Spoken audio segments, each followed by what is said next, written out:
Pouca gente percebeu, mas uma frase dita por Lula nos últimos dias pode ter mudado completamente os bastidores da eleição de 2026. Eu ainda não decidi se serei candidato. Foi isso que o presidente declarou. E pela primeira vez, Lula deixou no ar uma dúvida que até pouco tempo atrás parecia impossível. Porque até poucos meses a ideia era simples: Lula seria novamente o candidato da esquerda. Mas agora uma pergunta começou a circular em Brasília: e se Lula não disputar? Nos bastidores, a preocupação aumentou depois da queda de popularidade do governo e do avanço de Flávio Bolsonaro nas pesquisas. Enquanto Lula aparece na frente no primeiro turno, a vantagem dele começa a desaparecer quando a disputa vai para o segundo turno. E existe um motivo para isso. No primeiro turno, a esquerda aparece praticamente unida em torno de Lula. Já a direita surge dividida entre vários nomes: Flávio Bolsonaro, Tarcísio de Freitas, Ratinho Júnior, Romeu Zema, Ronaldo Caiado. Com tantos candidatos, os votos da direita ficam espalhados. Mas no segundo turno, todos esses eleitores tendem a se unir, e é aí que Flávio cresce. Em algumas pesquisas, a diferença entre os dois caiu para apenas alguns pontos. Em outras, Flávio já aparece numericamente à frente. Ao mesmo tempo, Lula enfrenta outro problema: a rejeição. Hoje, quase metade dos brasileiros diz que não votaria nele de jeito nenhum. E uma nova pesquisa divulgada nesta semana aumentou ainda mais essa pressão. Segundo o levantamento Meio Ideia, 51,5% dos brasileiros afirmam que Lula não merece continuar no cargo depois de 2026. Apenas 45% defendem um novo mandato.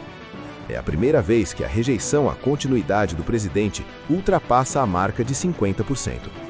Isso ajuda a explicar por que, pela primeira vez, Lula passou a falar publicamente sobre a possibilidade de não disputar a eleição. Porque quando mais da metade do eleitorado começa a rejeitar uma nova candidatura, cresce dentro do próprio PT a preocupação de que insistir em Lula possa acabar enfraquecendo o grupo político. Talvez seja exatamente por isso que a frase "eu ainda não decidi se serei candidato" tenha causado tanto impacto.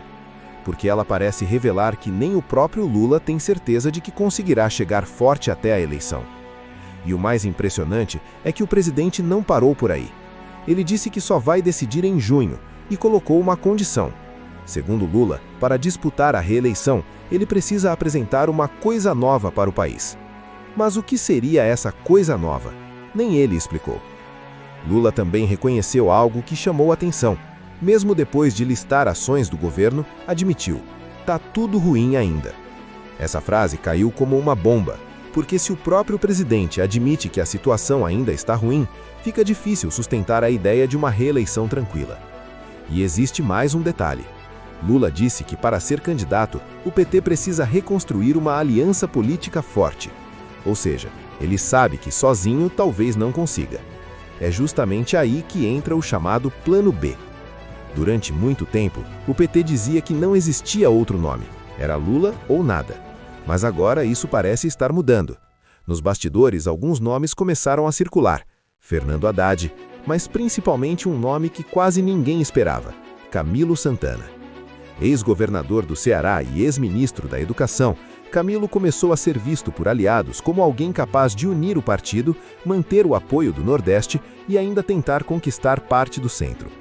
E o mais curioso é que até pouco tempo atrás, ele era tratado apenas como um nome para o futuro. Agora já aparece como possibilidade para 2026. Talvez o verdadeiro plano B do PT não seja um nome específico.